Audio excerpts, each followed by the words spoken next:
Friends, hello. Uh, Welcome. My name is Bob Meisterling.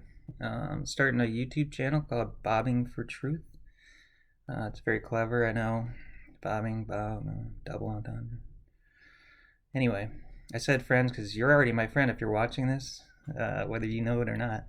And it'll be incumbent on me to create an environment and a culture where I'll become your friend too by association and respect for what we're doing here. And this is going to be this is a community project. I want to make sure that that's clear very early on.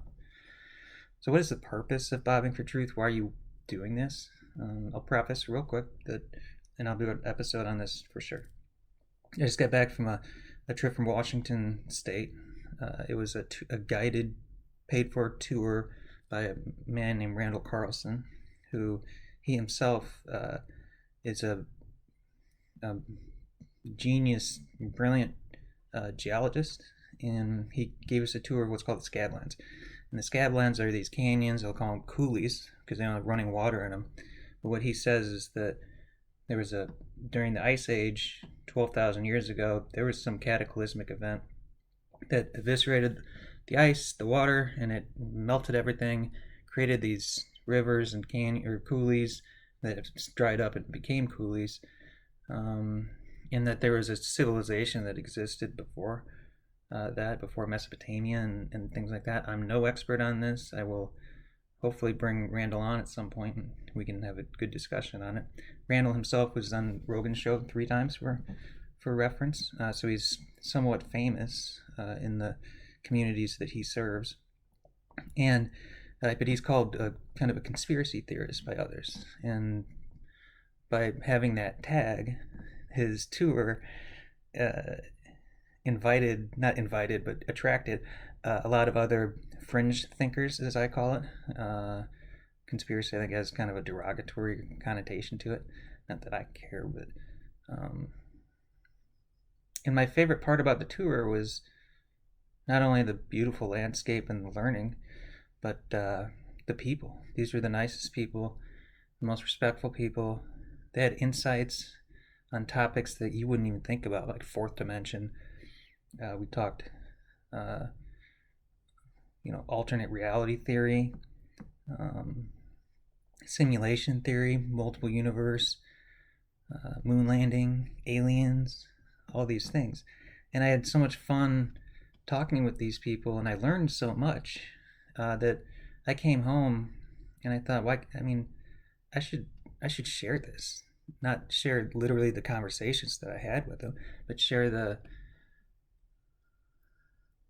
approach to thought, the approach to conversation. And because it was unique, at least in my experience, and I've talked to a lot of very smart people, very good, smart, genuine, well adjusted people. And the conversations I had with this group were potentially the favorite of my life, favorites of my life. Not all the top ones, but overall, right there. And so I thought I can take this back. What I want to do is create a community. I want to create a group of people of not like-minded in terms of like hive mind, but people who don't just read the textbook, puke it back out, like I kind of did in college, I guess, and get your passing grade and move on. I want to dive into topics of interest, things that don't get talked about, that things you might have heard about, you just don't know too much about. There are people who do know. I'm gonna bring them on. But most primarily is how it's gonna work is I'm gonna do the research.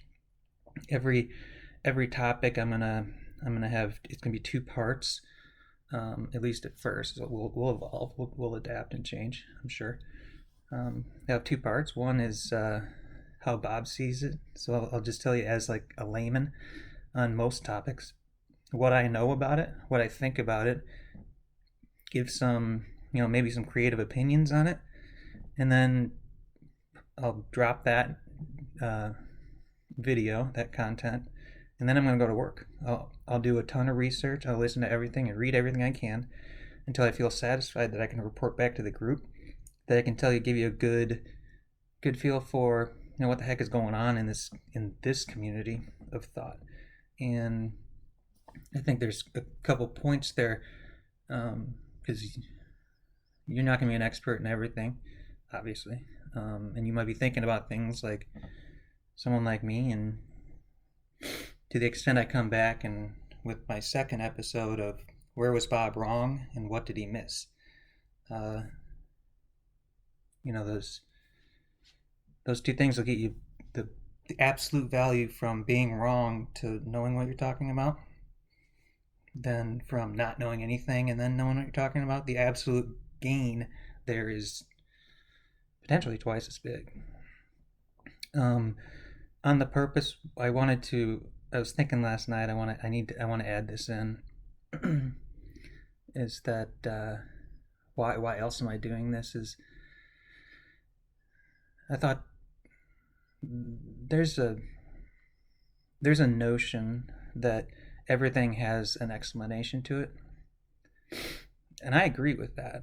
I'm a big fan that everything does have an explanation, whether you figure it out or not. It's the pursuit of knowledge, and it's served Homo sapiens very well over the last however many years. But beware, with everything has an explanation to it, is that you can trip up because everything has a coincidence to it too. People say also, I'm done with the sayings, that there's no such thing as a coincidence. Come on. Yeah, there is. Coincidences are everywhere. They're everywhere. Real coincidences are everywhere. And I'll give an example. When I was a kid, and I'm old enough to date myself here. I played NES, and I owned Duck Hunt. Me and my brother, twin brother. We owned Duck Hunt. And we played it. And so let's think about a duck hunter going out into the field, and a flock of ducks, a flock or group of ducks, whatever, start flying around, and the hunter points a shotgun and shoots at the crowd, and a duck drops. His dog runs out and gets it, brings it back, freeze frame. Well, you probably, everybody likely is going to say, well, the duck fell because he got shot with a shotgun by the hunter. Well, did we ask all the right questions? Because play that movie a little forward, a couple frames forward. Dog brings it back. He realizes the duck didn't get shot by anything, and he missed everything. He didn't shoot anything at all. Duck died by a heart attack while he was flying.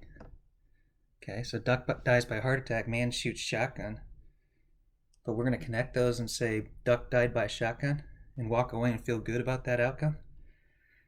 I think these examples exist in a lot of other areas. I haven't identified many of them, and which is why I want us to be a dynamic, user-driven community. And with that said, I'm gonna keep this short. I'm not a rules guy. I respect autonomy way too much for that. But let's go through. So I call it guidance. These are guidelines by me. BFT, by the way. Hashtag Bobbing for Truth. Number one, have fun. If we're not having fun, click on something else. If I'm not having fun, I'm clicking on something else. I'm doing something else. We have better time. We're used for our time. Two, be imaginative. Tell me an innovation in human history that hasn't happened without imagination. And I mean, these are all kind of associated with each other. Copernicus, for example.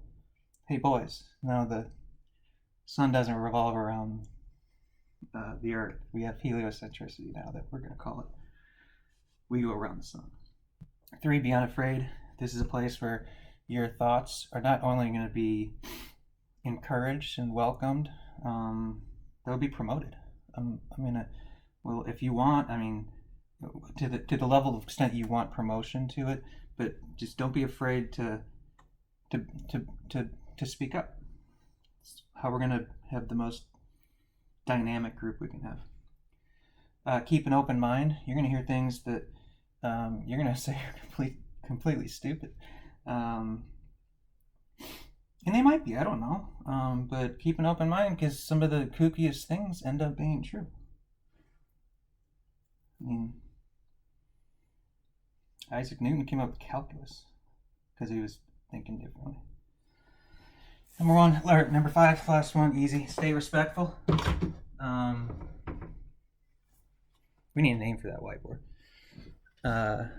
Stay respectful. So we're not going to get anywhere if people get intimidated, or you're a jerk. There's just no purpose to that. So I'm gonna wrap it up here.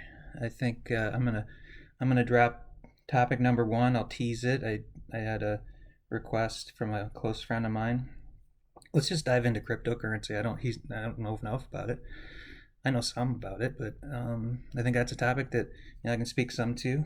I think it's relatively unknown, and then I'll dive into all of the nuances around it, explain it to the group, open it up for questions and dialogue all along the way. So you get 2 videos on topic 1, cryptocurrency, and that's coming up. I want to say thank you. Thank you very much for listening. If you like it, please like it. Become a, what do they call it, subscriber. Tell your friends. Some of your friends would have to find some sort of creative enjoyment on this, maybe. And if they don't, just watch one episode and you're concluded, you're done. Anyway, thank you very much. I appreciate you guys. You're the lifeblood of this entire thing, and I can't do more than 10 of these episodes myself, with my own thoughts. And when I do episode 100, I'm throwing a party. To the extent that this has any sort of monetization value to it, I'll just drain it all undeserved. So thank you. You guys have a great day. Be safe. Be good. Happy Halloween.